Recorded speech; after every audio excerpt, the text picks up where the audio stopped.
மக்களுக்கு நல்லது பண்றதுக்கு அரசியலுக்கு வாங்கடா, கொள்ளை அடிக்கிறது கொலை பண்றதுக்கு மாடா அரசியலுக்கு. இன்னைக்கு வந்து எல்லாம் விஜய்க்கு ஓட்டு போட்டாங்க, இன்னைக்கு விஜய்க்கு ஓட்டு போட்டாங்க, இன்னைக்கு விஜய்க்கு ஓட்டு போட்டாங்கன்றாங்க. ஓட்டுக்கு போட்ட அத்தனை பேர்த்திட்டையும் கேட்குறேன், உங்க எம்எல்ஏ யாருன்னு உங்களுக்கு தெரியுமா? தெரியாது. கேண்டிடேட் யாருன்னே தெரியாது. விசில மட்டும் பார்த்தாங்க, குத்துனாங்க. மக்களோட மாற்றத்தை பார்க்குறாங்க. இது ஒரு நல்ல ஒரு சகையான ஒரு மாற்றம் தான் நான் வந்து சொல்லுவேன். எப்போ last that is highest polling எப்போ ஆயிருக்கு? 2006 2011 வந்து பார்த்தீங்கன்னா திமுக ஆட்சியில் இருந்துச்சு. இந்த மைனாரிட்டி திமுகவை இறக்குறதுக்கு ஒட்டுமொத்த தமிழகமும் வந்து ஓட்டு போட்டுச்சு. அப்போ திமுக 3வது இடத்துக்கு தள்ளப்பட்டுச்சு. புரிஞ்சுங்களா? 2011 வந்து பார்த்தீங்கன்னா எதிர்கட்சி தலைவராக விஜயகாந்த் உட்கார்ந்தாரு. புரிஞ்சுங்களா? அப்போ தான் ஹையஸ்ட் ரெக்கார்டு. புரிஞ்சுங்களா? இப்போ அதே மாதிரி திரும்ப ஆயிருக்கு அப்படின்னா திமுக எந்த இடத்துல போய் உட்காருன்னு நீங்களே யோசிச்சுக்கோங்க. இந்த எக்ஸிட் போல் பொறுத்த வரைக்கும் பார்த்தீங்கன்னா இந்த எக்ஸிட் போல் வந்து it's not conducted by Election Commission of India. It is conduct by only by the private bodies. புரிஞ்சுங்களா? இன்னைக்கு நான் சொல்றேன் பாருங்க, சி ஓட்டர்ஸ் காங்கிரஸ்க்கு சப்போர்ட்டா பேசுவான். புரிஞ்சுங்களா? ரங்கராஜ் பாண்டே பிஜேபிக்கு சப்போர்ட்டா பேசுவாரு. புரிஞ்சுங்களா? இதுதான் நரேட்டிவ். விஜய்க்கு ஸ்டாண்டர்டா வந்து பாத்தீங்கன்னா யாரும் இப்போ அந்த மாதிரி இல்லை. ஸோ இந்த மெயின் ஸ்ட்ரீம் மீடியாவும் இந்த பத்திரிகைகளும் வந்து ஒரு நரேட்டிவை செட் பண்றதுக்கு தான் இந்த எக்ஸிட் போல. இன்னைக்கு வந்து நாம் தமிழராக இருக்கட்டும், லீவ் தாவேகா, ஓகேங்களா, சுயேட்சை வேட்பாளராக இருக்கட்டும், புரிஞ்சுக்கலாம், இவங்களுக்குன்னா கள்ள ஓட்டு போட தெரியுமா? புரிஞ்சுக்கலாம். இன்னைக்கு கள்ள ஓட்டுனா யார் போடுவாங்க? குழந்தைங்க சொல்லி வந்து எல்லாருமே வந்து விஜய்க்கு ஓட்டு போட்டாங்கன்னு சொல்லிட்டு இந்த மூத்த பத்திரிகையாளர்னா சில பேர் சொல்றாங்க, முந்திரிக்கொட்டை மூத்த பத்திரிகையாளர். புரிஞ்சுங்களா? அந்த மூத்த பத்திரிகையாளருக்கு நான் ஒன்று சொல்றேன், இவன் திருட்டு பையங்கிறது எனக்கு தெரியாதா? புரிஞ்சுக்கலாம். இவன் திருட்டு பையங்கிறது உனக்கு தெரியாதா? உனக்கு தெரியாதா அவன் திருட்டு பையனு? இதுக்கு வந்து பார்த்தீங்கன்னா சில முட்டு கொடுக்குறத ஆளுங்கன்னா இருக்கிறாங்க. மூத்த பத்திரிகையாளர் மட்டும் இல்லை, இசையமைப்பாளர்னு ஒருத்தன் இருக்கான். அவன் உட்கார வச்சுட்டு எல்லாம் 35 வயசு. என்ன நான் கேட்குறேன், அவங்க திருடன் இல்லைன்னு நீ சொல்லுப்பா. நான் சொல்கிறேன்ல, நான் வந்து திருடன் இல்லைன்னு நீ சொல்லு. அவங்க ஏன்னா திருடன் இல்லைன்னு நீ சொல்ல. இந்த பேசிக் அறிவு எல்லாத்துக்குமே இருக்கும். நீ ஒன்னே ஒன்று நான் சொல்கிறேங்க, 234 எம்எல்ஏ கீழே இருக்கிறத டிபார்ட்மெண்ட்ஸ் எல்லாமே. புரிஞ்சுங்களா? ஒரு துறை தமிழ்நாட்டில் லஞ்சம் வாங்கவில்லைன்னு என்று இந்த மூத்த பத்திரிகையாளர், இசையமைப்பாளர், அண்டா தூக்குறவன், சொம்பு தூக்குறவன் எவனா இருந்தாலும் கேட்குறேன், ஏதாச்சும் ஒரு துறையை சொல்லுப்பா.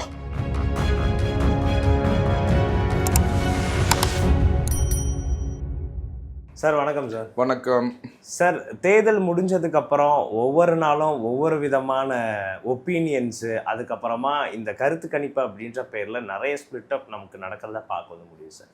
குறிப்பாக எல்லாருக்குமே இருக்கக்கூடிய ஒரு கேள்வி, எந்த ரீசன்னால இந்த அளவுக்கு போல் அதிகமாக இருக்கு முதல் தடவையா அப்படின்ட்டு வந்துருக்கு சார். நிறைய பேர் விஜய் சொல்கிறாங்க, நிறைய பேர் எஸ்ஐஆர் சொல்கிறாங்க. எனக்கு வந்து குறிப்பாக சார் பர்சனலாக வந்து பார்த்தா ஒவ்வொரு டிஸ்ட்ரிக்ட் வைஸும் எந்த அளவுக்கு போல் அதிகரிச்சாதான் இதை பார்த்தாலே கொஞ்சம் நமக்கு டிஃப்ரென்ஸ் தெரியணும் சார். என்ன காரணம் வந்து தெரியும் சார். இதை நீங்கள் எப்படி சார் பார்க்குறீங்க ஒரு ரீஜன் வைஸாக நீங்கள் கேட்கும் போது எஸ்ஏஆர்னு சொல்கிறாங்க எல்லாருமே. இன்னைக்கு வந்து பார்த்தீங்கன்னா வந்து மெட்ராஸில் வந்து நான் வந்து என்னோட கணிப்பு வந்து பார்த்தீங்கன்னா I told month before it self மெட்ராஸில் வந்து 20% மேலே போல் ஆகும்னு சொன்னேன். அப்போ எல்லோரும் சிரித்தாங்க. 20% யூஆர் டெல்லிங் 20% அப்படின்றத சிரித்தாங்க. ஓவராலாக வந்து நான் 10% சொன்னேன். புரிஞ்சுங்களா? பட் ஆனால் நான் சொன்ன பர்சன்டேஜுக்கு மேலே பதிவாக இருக்குங்கிறது தான் இதோட ஒரு உண்மை கருத்து. ப்ளஸ் வந்து எல்லாருமே எஸ்ஐஆர்னு சொல்கிறாங்க. நான் வந்து எப்படி நீங்கள் வச்சு கேட்டிங்கனாலும் சரி, நீங்கள் பர்சன்டேஜ் வைஸ் நீங்கள் எஸ்ஐஆர் வச்சு சொல்கிறீங்க. பட் ஆனால் போலான ஓட்ஸில் 27 லட்சம் ஓட்டு எக்ஸ்ட்ரா இருக்குல்ல. ஸோ அப்படின்ற அந்த காம்போசிஷன் எடுத்திங்கனாலும் சரி, ஸ்டில் லாஸ்ட் டைமுக்கு இந்த டைமுக்கு என்ன டிஃப்ரென்ஸு அப்படியே பார்த்தீங்கன்னாலும் சரி. இன்னொன்று ஒரு விஷயம் என்னன்னு கேட்டிங்கன்னா, எப்போ last that is highest polling எப்போ ஆயிருக்கு அப்படின்னு பார்த்தீங்கன்னா 78% வாஸ் த ஹையஸ்ட் போலிங் சொன்னாங்க. இப்போ வந்து நம்ம 85 நியர் அபவுட் 85% நம்ம சொல்கிறோம். இந்த டிஃபரன்ஸ் எப்போ வந்திருக்கு அப்படின்னு கேட்டிங்கன்னா 2006 2011 வந்து பார்த்தீங்கன்னா திமுக ஆட்சியில் இருந்துச்சு. இந்த மைனாரிட்டி திமுகவை இறக்குறதுக்கு ஒட்டுமொத்த தமிழகமும் வந்து ஓட்டு போட்டுச்சு. அப்போ திமுக 3வது இடத்துக்கு தள்ளப்பட்டுச்சு. புரிஞ்சுங்களா? 2011 வந்து பார்த்தீங்கன்னா எதிர்கட்சி தலைவராக விஜயகாந்த் உட்கார்ந்தாரு. புரிஞ்சுங்களா? அப்போ தான் ஹையஸ்ட் ரெக்கார்டு. புரிஞ்சுங்களா? இப்போ அதே மாதிரி திரும்ப ஆயிருக்கு அப்படின்னா திமுக எந்த இடத்துல போய் உட்காருன்னு நீங்களே யோசிச்சுக்கோங்க. புரிஞ்சுங்க? இதான் என்னோட பதில். நீங்கள் வந்து ஹையஸ்ட் காம்போசிஷன் ட்ரை பண்ணுறீங்க. புரிஞ்சுங்களா? 2021 திமுகவுக்கு ஒரு ஆளாக இருந்துச்சா இல்லையா? எல்லாருமே நமக்கு எலெக்ஷன் நடந்துச்சுனாவே தெரியுங்க, இந்த கட்சி ஜெயிக்குமா அந்த கட்சி ஜெயிக்குமான்னு சொல்லிட்டு ஒரு ஒரு ஒரு கணிப்புக்கு வந்துடுவோம். புரிஞ்சுங்க? இன்ன வரைக்கும் இந்த எலெக்ஷனை கணிக்க முடியாமல் நானும் நீங்களும் ஒரு லே பர்சன்ட் இருக்கோம். இந்த கருத்து கணிப்புனா விட்டுருங்க. நான் நீங்களும் கணிச்சது எப்போதுமே நடந்திருக்கு. புரிஞ்சுங்களா? நீங்கள் கணிச்சதும் நடந்திருக்கு, நான் கணிச்சதும் நடந்திருக்கு. புரிஞ்சுங்களா? அப்படிங்கும் போது இன்னைக்கு ஒரு லே பர்சன் கணிக்க முடியாத ஒரு ஒரு ஒரு அலை இருக்குதுன்னா அது காரணம் யாரு? விஜய். புரிஞ்சுங்களா? இது ஒன்று தாங்க ஆன்சரு. இது மேத்த என்ன ஆன்சர் உங்களுக்கு வேணும்? புரிஞ்சுங்களா? இன்னும் உங்களால் கணிக்க முடியல, நீ சொன்னதெல்லாம் தப்பாக போச்சுல்ல. புரிஞ்சுங்களா? அப்படிங்கும் போது அதுதான் வந்து விஜய். இந்த எக்ஸிட் போல் பொறுத்த வரைக்கும் பார்த்தீங்கன்னா இன்னைக்கு அதாவது 5 மாநிலத்திலையும் எலெக்ஷன் முடிஞ்சிருது, இன்னையோட முடியுது. ஓகேங்களா? 6 o'clock வந்து முடியுது. அதனால எக்ஸிட் போல் வந்து இது வந்து எப்போ கண்டக்ட் பண்ணணும்னு கேட்டிங்கன்னா, இந்த எக்ஸிட் போல் வந்து it's not conducted by Election Commission of India. It is conduct by only by the private bodies. புரிஞ்சுங்களா? இன்றைக்கி நான் சொல்கிறேன் பாருங்கள், சி ஓட்டர்ஸ் காங்கிரஸ்க்கு சப்போர்ட்டாக பேசுவான். புரிஞ்சுங்களா? ரங்கராஜ் பாண்டே பிஜேபிக்கு சப்போர்ட்டாக பேசுவார். புரிஞ்சுங்களா? இதுதான் நரேட்டிவ். விஜய்க்கு ஸ்டாண்டர்டாக வந்து பார்த்தீங்கன்னா யாரும் இப்போ அந்த மாதிரி இல்லை. புரிஞ்சுங்களா? அந்த மாதிரி எனக்கு தெரிஞ்சு சீமானுக்கு யாரோ ஒருத்தர் போட்டார், அவரை யாரும் பார்க்கறது இல்லை. புரிஞ்சுங்களா? ஸோ இந்த மெயின் ஸ்ட்ரீம் மீடியாவும் இந்த பத்திரிகைகளும் வந்து ஒரு ஒரு ஒரு ஒரு ஒரு ஒரு நரேட்டிவை செட் பண்ணுறதுக்கு தான் இந்த எக்ஸிட் போல. I don't least bothered about this exit pole itself. நீங்கள் இந்த வாட்டி வந்து பார்த்தீங்கன்னா நீங்கள் எல்லாத்துட்டையும் போய் கேட்டிங்கன்னா யாருக்கு ஓட்டு போட்டால் யாருக்கு ஓட்டு போடல அப்படின்றத கேட்டிங்கன்னாவே எல்லாருமே சொல்கிறாங்க. அந்த ஒரு விஷயமே போதும். புரிஞ்சுங்களா? It clearly defines that is what will happen and what will be the result in the 4th May. Let us wait for another 4 more days. அவ்வளோதான். இந்த 4 more days வந்து இருக்குது சார். பட் இந்த நரேட்டிவ் செட் பண்ணுறதுனால என்ன வந்து மக்கள் மனசில் வந்து விதைக்க முயற்சி பண்ணுறாங்க சார்? ஏன்னா ஆல்ரெடி நம்ம ஓட் போட்டாச்சு. நீங்கள் எலெக்ஷன் முன்னாடி தான் நிறைய சார் எல்லாத்துக்குமே சந்தேகம் வருது சார். இப்போ ஒன்றுமே இல்லை. இன்னைக்கு லயலா காலேஜ்னு நம்ம வந்து லயலா காலேஜை நம்பிட்டு இருந்தோம். இன்னைக்கு லயலா காலேஜ் உள்ளுக்குள்ள ஒருத்தன் வந்து ஜனநாயகம் படத்தை ஒருத்தன் பார்த்துட்டு இருந்தான்னு சொல்கிறாங்க. புரிஞ்சுங்களா? அது என்ன, அது லயலா காலேஜா மற்ற ஸ்ட்ராங் ரூமான்னு நமக்கு தெரியாது. நமக்கு வர நியூஸ் தான், சோஷியல் மீடியாவில் வர நியூஸ் தான். அதை நான் ஃபேக்ட் செக் பண்ணலை ஃபார் யுவர் இன்ஃபர்மேஷன். புரிஞ்சுங்களா? ஆனால் வந்து பார்த்தீங்கன்னா அங்கே ஒரு ஆம்புலன்ஸில் ஒருத்தர் நெஞ்சொலி வந்துச்சு, ஒருத்தர் ஆம்புலன்ஸ்லேருந்து வெளியில் கூட்டிகிட்டு போனார்னு. ஏன்னு கேட்டிங்கன்னா என்னோட நிறைய சொந்தக்காரங்க லயலா காலேஜில் படிக்கிறாங்க. இப்போ அந்த ஸ்ட்ராங் ரூமுக்கு வந்து பார்த்தீங்கன்னா அந்த எடுபுடி வேலை காலேஜ் பசங்க பண்ணுறாங்க. இட்ஸ் வாலண்டரி ஒர்க் வந்து ப்ரொஃபஸர் கூப்பிட்டாருன்னு சொல்லிட்டு பார்த்தீங்கன்னா என் ரிலேட்டிவ்ஸ் பசங்கன்னா வந்து நிறைய பேர் போயிட்டுருக்காங்க. நான் பேரை சொன்னேன்னா அவங்களுக்கு ஆபத்து அப்படின்றதுனால நிப்பாட்டுறேன். அவங்க வந்து போகிறப்ப வந்து பார்த்திங்கன்னா ஒரு ஸ்ட்ராங் ரூம்லேருந்து ஒருத்தர் நெஞ்சு வலி பண்ணி ஆம்புலன்ஸோடு போனார். அதுலேயே வந்து பெரிய டவுட் இருக்குங்கிறாங்க. இந்த மாதிரி வந்து பார்த்திங்கன்னா ஒரு காலேஜே நம்ப முடியாத அளவுக்கு வந்து ஒரு சிச்சுவேஷனில் நம்ம இருக்கிறோம் அப்படின்னா பாதுகாப்பான சூழ்நிலையில் நம்ம இல்லைன்னு தான் அர்த்தம்.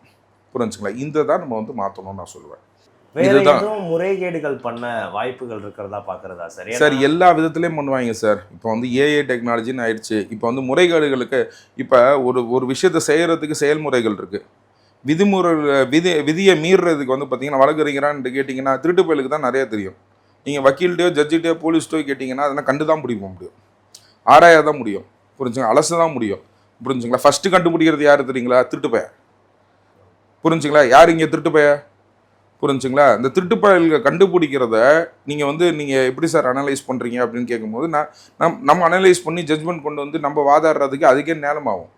புரிஞ்சுங்களா? இதுதான் வந்து நரேட்டிவ். புரிஞ்சுங்களா? ஸோ இந்த திருட்டில் ஊர்னவங்க 75 வருஷமாக ஊறி இருக்காங்களா, 50 வருஷமாக திருட்டில் ஊறி இருக்காங்களா, இவங்களுக்கு கல் ஓட்ட போட தெரியுமா? புரிஞ்சுங்களா? இன்றைக்கி நான் சொல்கிறேன், இன்றைக்கி வந்து நாம் தமிழராக இருக்கட்டும், லீவ் தாவேக்கா, ஓகேங்களா, சுயேட்சை வேட்பாளராக இருக்கட்டும், புரிஞ்சுக்கலாம், இவங்களுக்குனா கல்ல ஓட்டு போட தெரியுமா? புரிஞ்சுக்கலாம். இன்னைக்கு கல்ல ஓட்டுனா யார் போடுவாங்க அப்படின்னு நீங்கள் இங்கே பாருங்க. இன்னைக்கு வந்து என்னன்னு கேட்டிங்கன்னா, நான் உங்கள்ட்ட இதில் ஒன்று ஆன்சர் பண்ண விரும்புகிறேன். குழந்தைங்க சொல்லி வந்து எல்லாருமே வந்து விஜய்க்கு ஓட்டு போட்டாங்கன்னு சொல்லிட்டு இந்த மூத்த பத்திரிகையாளர்னா சில பேர் சொல்கிறாங்க, முந்திரி கொட்ட மூத்த பத்திரிகையாளர். புரிஞ்சுங்களா? அந்த மூத்த பத்திரிகையாளருக்கு நான் ஒன்று சொல்கிறேன், இவன் திருட்டு பயங்கிறது எனக்கு தெரியாதா? புரிஞ்சுங்களா? இவன் திருட்டு பையங்கிறது உனக்கு தெரியாதா? உனக்கு தெரியாதா அவன் திருட்டு பையனு? புரிஞ்சுங்களா? இப்போ ஏன் வந்து அப்படின்னா சொல்லும் போது பார்த்தீங்கன்னா இந்த திருட்டு பயலுக்கு போடலாமா அந்த திருட்டு பயலுக்கு போடலாமான்னு யோசிக்கும் போது என் வீட்டு குழந்தை வந்து சொல்லுது, அப்பா நீ இதுக்கு இன்னைக்கு யோசிப்பா, அம்மா இதுக்கு எனக்கு யோசிப்பா, மாமா இது எனக்கு யோசிப்பா அப்படின்னு சொல்லி என் வீட்டில் இருக்க சின்ன குழந்தை எனக்கு சொல்லுது. அப்படிங்கும் போது அது தெரியாதா? வேண்டா, கெடாமாடு மாதிரி வளர்ந்துருக்கீங்க, உங்களுக்கே வந்து எவன் திருட்டு பையனு தெரியலன்னா, புரிஞ்சா, நீ திருடனுக்குள்ள டிசைட் பண்ணுங்கிற. 2 பேருக்கு மேலே வழக்கு இருக்கா, 2 கட்சிக்கு மேலே ஈக்குவலாக வழக்கு இருக்கா, ஊழல் வழக்கு இருக்கா, கன்விக்ஷன் ஆயிருக்காங்களா, அப்பீல் பெண்டிங்கில் தானே எல்லாருமே வெளியில் இருக்காங்க. புரிஞ்சுங்களா? அப்படிங்கும் போது என்னன்னு கேட்டிங்கன்னா, இந்த திருடன் பெஸ்ட்டா இந்த திருடன் பெஸ்ட்டா நான் எதுக்கு டிசைட் பண்ணணும்? நான் ஒரு common person who is coming for us.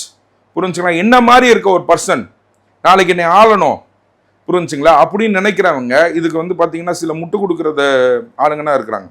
மூத்த பத்திரிகையாளர் மட்டும் இல்லை, இசையமைப்பாளர்னு ஒருத்தன் இருக்கான், புரிஞ்சுங்களா? 2 நாளா அவன் உட்கார வச்சுட்டு எல்லாம் 35 வயசு. என்ன நான் கேட்குறேன், அவங்க திருடன் இல்லைன்னு நீ சொல்லுப்பா, நான் சொல்கிறேன்ல நான் வந்து திருடன் இல்லைன்னு நீ சொல்லு, அவங்க ஏன்னா திருடன் இல்லைன்னு நீ சொல்ல.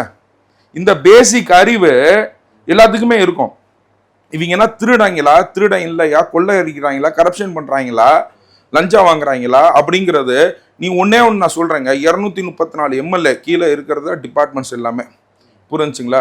ஒரு துறை தமிழ்நாட்டில் லஞ்சம் வாங்கவில்லைன்னு என்று இந்த மூத்த பத்திரிகையாளர், இசையமைப்பாளர், அண்டா தூக்குறவன், சொம்பு தூக்குறவன் எவனா இருந்தாலும் கேட்குறேன், ஏதாச்சும் ஒரு துறையை சொல்லுப்பா. இந்த ஒரு துறையில லஞ்சம் இல்லை சார் எங்க கவர்மெண்ட்ல நீ சொல்லு, நான் உனக்கு போடுறேன் அடுத்த ஓட்டு, புரிஞ்சுங்களா? நான் உனக்கு போடுறேன் உனக்கு அடுத்த ஓட்டு. ஸோ மக்கள் எதிர்பார்க்கறது இதுதான் சார், புரிஞ்சுங்களா? அப்படிங்கும் போது என்னன்னு கேட்டீங்கன்னா, அப்புறம் செல்லக்குட்டி உனக்கா போட்டேன்டா அப்படின்றத மனுஷங்க சொல்றாங்க, புரிஞ்சுங்களா? எனக்கு இன்னொருத்தர் வந்தாப்புல, சார் என் பாஸ் அவன் ஐஏஎம்ல படிச்சிருக்கான், கேட்டா வந்து ஓட்டு போட்டேங்கிறான். நான் யாருக்கு ஓட்டு போட்டாங்கன்னு சொல்ல விரும்பல, ஓகேங்களா? அவங்களுக்கு என்ன கடுப்புனா ஐஏஎம்ல படிச்சுக்கிட்டு பொண்ணு சொல்லுச்சுன்னு சொல்லி ஓட்டு போட்டாங்கிறான். ஐஏஎம்ல படிச்சவனுக்கு தெரியாதா எங்க ஓட்டு போடணும்? நீ அதுக்கு மேல அதி புத்திசாலியா? நான் கேட்குறேன், இந்த மூத்த பத்திரிகையாளர், இசையமைப்பாளர், அண்டா தூக்கி சொம்பு தூக்கி எல்லாத்துட்டும் டைரக்டா கேட்குறேன், புரிஞ்சுங்களா? ஐஏஎம்ல படிச்சவன் இதுதான் எல்லாத்தோட நிலைமை என்னன்னா, ஈவில் லெஸ் ஈவில்னு பார்க்க வேணாம், let us go for the alternative choice, let us eradicate evil. தீய சக்திகளை மொத்தமாக வந்து இது பண்ணுவோம், கரப்ஷன்ஸை மொத்தமாக வந்து ஓரமாக வைப்போம் அப்படின்னு நினச்சி பேசினது, ஓட்டு போட்டது தான் வந்து பார்த்தீங்கன்னா இன்றைக்கி என் செல்லக்குட்டிக்காக ஓட்டு போட்டேன், என் அம்முக்குட்டிக்காக ஓட்டு போட்டேன், என் பேத்திக்காக ஓட்டு போட்டேன், என் பையனுக்காக ஓட்டு போட்டேன், என் பொண்ணுக்காக ஓட்டு போட்டேன். இந்த நரேட்டிவே இன்றைக்கி வந்து இது நரேட்டிவ் கிடையாது, இது உண்மையான சூழ்நிலை. மக்கள் மனசில் இருக்கும் போது வந்து பார்த்தீங்கன்னா சேர்ந்து ஒரு மலரும் சொல்லுது, பூவோட சேர்ந்து நாரும் வணக்கம் அப்படிம்பாங்க, ஓகேங்களா? இன்னைக்கு நாடாக இருந்த மக்களை வந்து இந்த பூக்களாக இருக்கிற பிள்ளைகள் வந்து இந்த எலெக்ஷனை வந்து மனமாக்கியிருக்குன்னு தான் சொல்லுவேன். இப்போ நீங்களே மென்ஷன் பண்ணியிருந்தீங்க லெஸ்ஸர் ஈவில் அப்படின்ட்டு டிஎம்கே சார்பாக தங்களை அட்ரஸ் பண்ணலாம். இதை எப்படி சார் நம்ம ஈஸியாக கடந்து போகிறது இந்த வார்த்தைகளை? அவங்கள விட நாங்கள் கம்மியாக தான் பண்ணியிருக்கோம். இல்லை, அதுதான் வந்து நம்மளோட ஃபேட்டாக இருந்துச்சு, அதுதான் நம்மளோட ஃபேட்டாக இருந்துச்சு. அந்த fate has been changed by the upcoming parties, புரிஞ்சுங்களா? இன்றைக்கி ஒன்றே ஒன்று நான் சொல்கிறேன், இன்றைக்கி வந்து எல்லாம் விஜய்க்கு ஓட்டு போட்டாங்க, இன்றைக்கி விஜய்க்கு ஓட்டு போட்டாங்க, இன்றைக்கி விஜய்க்கு ஓட்டு போட்டாங்கன்றாங்க, ஓகேங்களா? ஓட்டுக்கு போட்ட அத்தனை பேர்த்திட்டையும் கேட்குறேன், உங்கள் எம்எல்ஏ யாருன்னு உங்களுக்கு தெரியுமா? தெரியாது. கேண்டிடேட் யாருன்னே தெரியாது, விசில மட்டும் பார்த்தாங்க, குத்துனாங்க, புரிஞ்சுங்களா? இது வந்து நான் நிறையா விதத்தில் கேட்டிருக்கேன் சார். இங்கே நம்ம மெட்ராஸில் வந்து கொலோக்கியலாக வாழ்கிறோம், சரி நான் யாருக்கும் சொல்லணும்னு இல்லைன்னு வச்சுக்கோங்க. என் ஒய்ஃபுக்கு வந்து பார்த்தீங்கன்னா தமிழ் படிக்க தெரியாது, புரிஞ்சுங்களா? என் ஒய்ஃபுக்கு வந்து என் பொண்ணு சொல்லி அனுப்புது, ஓகேங்களா, இதுக்கு ஓட்டு போடுங்கம்மா அப்படின்னு சொல்லுது. என் பொண்ணு வந்து பார்த்தீங்கன்னா என் பொண்ணு என் பையனும் எப்போவுமே வந்து அடிச்சுக்குவாங்க. என் பொண்ணு வந்து ஆக்சுவலாக வந்து பார்த்தீங்கன்னா விஜய் ரசிகர்னா கிடையாது, அது விஜய் சேதுபதி ரசிகர். என் பையன் வந்து விஜய் ரசிகர். இந்த மாஸ்டர் படத்துக்கு கூட்டிகிட்டு போயிட்டு முத நாள், ஓகே விஜய் சீட்டிங் பண்ணிட்டாரு, அந்த ரிங்கை வச்சு அடிச்சாரு, அதனால தான் வந்து இதாகிடுச்சுன்னு சொல்லி தியேட்டர் உள்ளுக்குள்ளே, அது தியேட்டரில் இருக்க ரசிகர் ஷோக்கு வந்தவங்கன்னா கூட என் பொண்ணு பசங்க சண்டை போடுறதை பார்த்து சிரிக்கிறாங்க, கோவப்படல. சீட்டிங் பண்ணிட்டாரு, விஜய் சீட்டிங் பண்ணிட்டாரு. இல்லைன்னா இல்லைப்பா, நல்லா யோசிச்சு பாருங்க, அந்த வளையம் இல்லைன்னா விஜய் சேதுபதி தான் வின் பண்ணியிருப்பாங்க. ரொம்ப சின்ன வயசு, ஓகேங்களா? ஆனால் அதே பொண்ணு இப்போ எங்கள் போகும்போது, அம்மா போகும்போது வந்து, அம்மா கரெக்டாக ஓட்டு போடுமா, உனக்கு தமிழ் தெரியாதுன்றதுனால வேற எங்கேயாச்சும் மாற்றி போட்டுறாத, அதனால் கரெக்டாக ஓட்டு போடுன்னு சொல்லிட்டு இது பண்ணும். இப்போ திரும்ப வரும்போது எங்கள் அண்ணன் பையன் வந்து, நீ ஆன்ட்டியை குழப்பிட்ட, அவங்க வேற எதுக்கு ஓட்டு போட்டாங்க அப்படின்னையும் உட்காந்து அழுவுது, ஓகேங்களா? உட்காந்து அழுவுது. இதுலேருந்து என்ன நரேட்டிவ் புரிஞ்சுங்களா? என் பொண்ணு சொன்னனால தான் என் ஒய்ஃப் போய் போட்டிருப்பாங்களா சொல்லுங்க, புரிஞ்சுங்களா? அது ஒரு ஒரு ஒரு நல்ல ஒரு இதை யோசிச்சு பாருங்க. அப்படிங்கும் போது எல்லாத்துக்குமே ஒரு யோசனை இருக்குது சார், புரிஞ்சுங்களா? எல்லாத்துக்குமே ஒரு யோசனை இருக்குது, புரிஞ்சுங்களா? ஸோ இப்போ நான் இவ்வளோ நாள் பேசுனதை என் ஒய்ஃப் கேட்கவே இல்லை, என் பொண்ணு சொன்னனால தான் என் ஒய்ஃப் போய் போட்டாங்கன்னு இந்த நரேட்டிவ் நம்ம எடுத்தோம்னா இது உண்மையாகுமா? யோசிச்சு பாருங்க.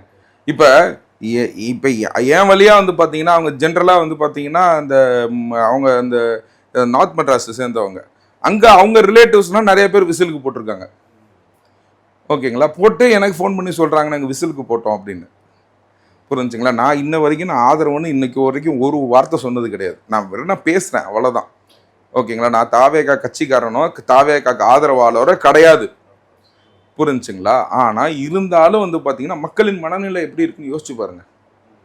இதுதான் நான் சொல்கிறேன். நான் தாவேகா கட்சிக்காரனோ ஆதரவாளரோ கிடையாது, ஆதரவாளர் கூட கிடையாதுன்ட்டேன். புரிஞ்சுங்களா, நாளைக்கு வந்து என்னன்னு கேட்டிங்கன்னா யாராச்சும் தப்பு செஞ்சாங்கன்னா அதே விமர்சனம் பண்ணணும் நம்ம.